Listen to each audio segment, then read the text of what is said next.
Hello everyone and welcome back to my YouTube channel. And for today's video guys ay gagawa ako ng steamed minced pork with the lotus root and the dried mushroom. Well anyway guys, gagamit din ako ng isang shallots. At ayan na po guys, at nalinis ko na ang aking pork pero hindi ko pa siya mini-mince. Ayan, dinidrain ko muna para matanggal yung kanyang water. Well anyway guys, ito naman ang aking mushroom. Ang aking mushroom naman ay huhugasan ko to, pagkatapos ibabad ko muna siya sa hot water para lumambot siya. Ayan, at ito naman ang aking lotus root. So, ang aking lotus root ay kailangan ko muna siyang linisin at i-slice ko muna siya, tapos ibabad ko rin siya sa tubig para matanggal yung mga putik niya na nasa loob ng lotus root na to. So, ayan guys, at babalikan ko kayo at lilinisin ko muna ang aking lotus root and ang aking dried mushroom. Okay. Alright guys, so ayan, at nalinisan na natin ang ating lotus root. So ganyan po ang itsura ng ating lotus root guys. So sa ilalim niyan ay meron siyang mga putik minsan. So ang ginagawa natin dyan ay i-slice muna natin siya, and after that ibabad natin siya dito sa tubig na may salt. At ito naman ang ating mushroom. So nahugasan ko na siya at ayan, binabad ko muna siya sa hot water para lumambot siya. Ayan, at nalinis na rin natin ang ating isang shallots. So this is the first time na gagawa ako ng steamed minced pork na lalagyan ko siya ng shallots. Ito-try natin kung ano ang lasa niya. Kasi mostly ay gumagawa ako talaga ng ganitong recipe dahil paborito to ng amo kong babae. So, the last time, wala kaming nilagay na shallots. So, this time ay lalagay ako ng shallots. At ayan na guys, na-slice na natin. So, ganyan po ang itsura ng lotus root pag na-slice na siya. So, ayan, dahil sa na-slice na siya, so pwede na natin siyang ilagay sa tubig na may salt para, ayan, ibabad. Tingnan nyo, nakikita nyo sa loob niyan guys, meron siyang pakunti-kunti na mga putik. Ayan, at ayan, ibabad lang natin siya ng ilang minuto dyan sa salt na sa tubig na may salt. Medyo maliit yata yung lagayan natin guys, so hindi siya masyadong nababad. So, lagyan lang ulit natin ng konting tubig. Ayan, ito na yan, at least nababad siya. At ayan, nababad siya. So, isi-set aside muna natin to guys, ang ating mga binabad sa tubig. Ayan, isi-set aside muna natin siya. At tapos nyan, i-slice na natin ang ating pork.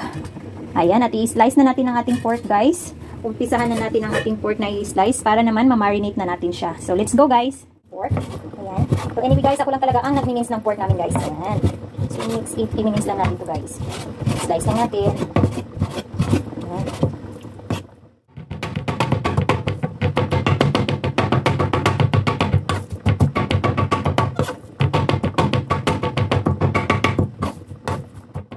Yung ating shallots. Ayan guys.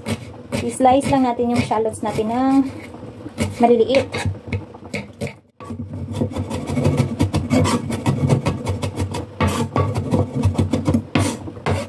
Alright guys, at ayan na ang ating minced pork. At na-mince na rin natin ang ating shallots. So, ayan guys, pwede na natin lagyan ng paminta. Yung ano natin, pepper powder. Ayan, lagyan na natin ng paminta or pepper powder. Tapos, lagyan din natin ng oil para hindi magja-dry ang ating steamed pork with lotus root and mushroom. So, ayan, gagamit din tayo ng light soy sauce. And of course, gagamit din tayo ng dark soy sauce. Ayan, ito po yung dark soy sauce na meron din siyang mushroom. So, gagamit din tayo ito ng konti. Ayan, na depende sa iyo guys kung gaano karami. Pero ako kasi istansyado ko na depende sa aking pork. Ayan, konti lang yung ilalagay nating dark soy sauce.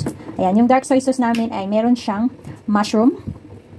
Ayan, at the light soy sauce. So, hindi na tayo gagamit ng salt kasi meron na tayong light soy sauce and the dark soy sauce.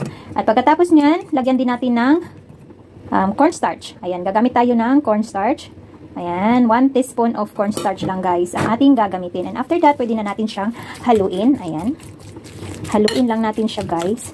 So, nakikita nyo guys, hindi po ako gumagamit ng salt dito. Kasi ang ginagamit ko lang is light soy sauce and the dark soy sauce. Ayan, medyo, maano guys, maalog. So, imimix lang natin guys. Para mamarinate yung pork guys. Kasi kung hintayin pa natin yung mushroom at saka yung lotus, nako, hindi na to lalambot ang ating pork. Kailangan, i-marinate muna natin siya. Tapos, habang naghihintay siya na mas-slice na natin ang ating mushroom at saka ang ating lotus root bago natin ihalo dito sa ating minced pork. O, diba? At least naka-marinate na ang ating minced pork. So, ayan guys, ang mga sangkap na ginagamit ko sa pagmamarinate nito is oil, paminta, it's like a pepper powder, and then cornstarch, light soy sauce, and the dark soy sauce guys. So, hindi po ako gumamit ng asin. Alright guys. So, meron akong nakalimutan na ilagay dito guys. Wait lang. Alright guys, gagamit pala ako ng 1 teaspoon na sugar. Ayan, dahil hindi naman kami gumagamit dito ng bitchin, yung tinatawag nilang bitchin guys. Ayan, at ayan, ang ginagamit talaga namin is meron kaming cooking white sugar or brown sugar. Guys, so andito na ang ating lotus root at ayan, na-drain ko na yan siya, nalinisan ko na siya. So pwede na natin siyang i-slice guys. Ayan, i-slice lang natin siya guys.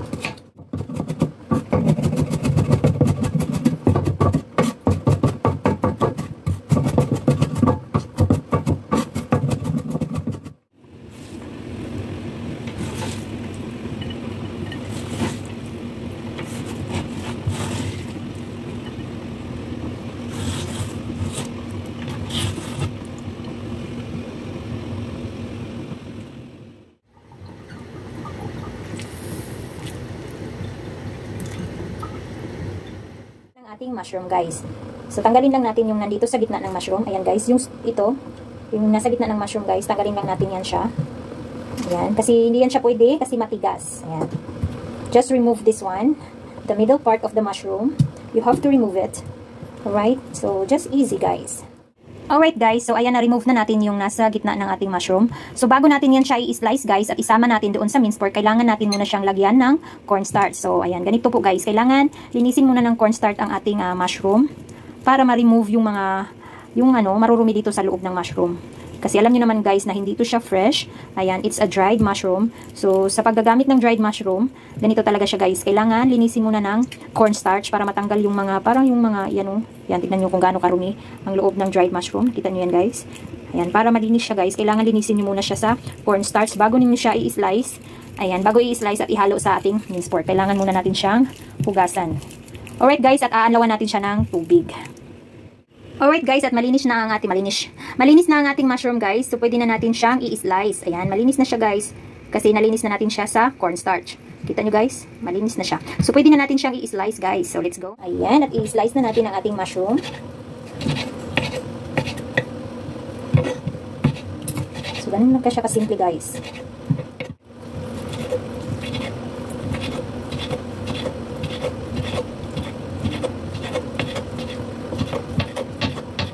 At na-slice na natin ang ating mushroom. So, ganyan lang siya kalaki ang pagkahiwa ng ating mushroom guys. At ayan, ilagay na natin siya sa ating pinagsamang minced pork at saka lotus root. Ayan.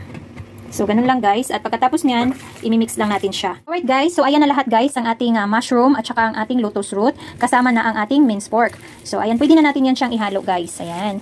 So, gumamit na ako ng gloves guys sa paghahalo. Kasi kung gagamit ako ng tinidor kutsara, hindi natin siya mahalong mabuti sa ating minced pork. Ayan. Gagamit talaga ako ng gloves guys kasi itong pagkain naman na niluluto ko ay para sa mga amo ko. Ayan. At minsan nanonood yung amo ko sa mga video ko, at least nakikita nila na talagang malinis akong gumawa ng pagkain nila. At kahit naman hindi nila nakikita guys, ay talagang ganito po ako magmarinate ng mga pork. Talagang gumagamit ako ng gloves guys. Para saan pa binilhan nila ako ng gloves kung hindi ko yun gagamitin, di ba? So ayan. Kaya gustong-gusto ng mga amo ang pagluluto ko kasi alam nila na malinis ako pagdating sa pagkain. Malinis ako pagdating sa pagkain guys.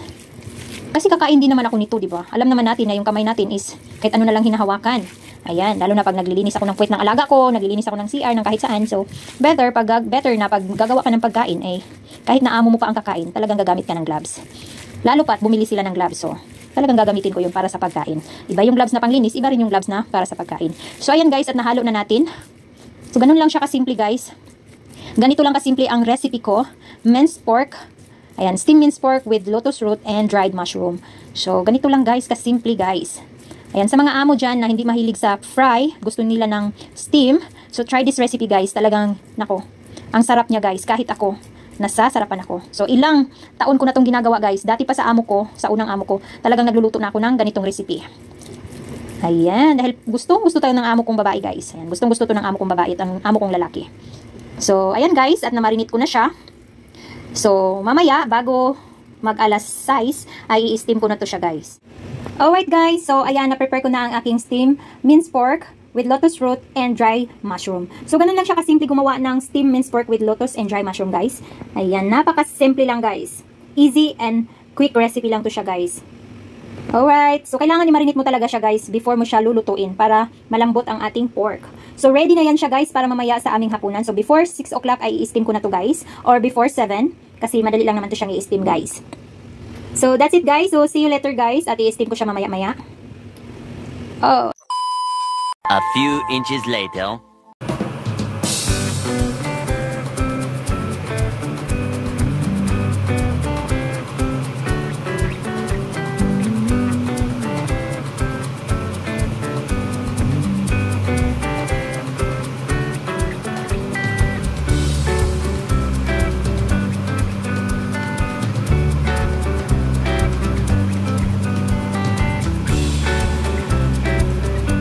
Luto na yan siya guys. Hindi ko lang siya tinanggal dyan sa tubig para hindi siya lalamig. Kasi alam nyo naman na ang panahon namin dito ngayon is super lamig. Kaya yan guys. Luto na yan siya guys. Sa pagluluto kasi ng steam minced pork guys, lalo na pag fresh, hindi kailangan ng matagalan kasi titigas po yung karne. Kaya ganyan lang siya. 15 minutes lang guys. Yan, lutong-luto na yan guys. At ready to serve na yan.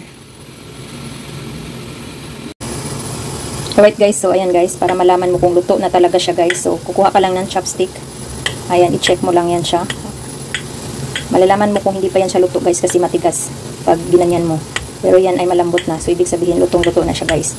Hindi ko lang siya inahon sa dyan guys kasi ayaw ko talagang lumamig siya. Pero luto na yan guys. So, ayan, maraming salamat. Hanggang dito na lang yung video ko guys. Thank you for watching. Sa mga hindi pa nakasubscribe sa aking channel guys, pasubscribe naman at pakihit na rin ang aking notification bell icon below para naman maging updated ka sa mga susunod ko pang mga video. So, ayan na guys. Thank you for watching. God bless everyone. Ciao!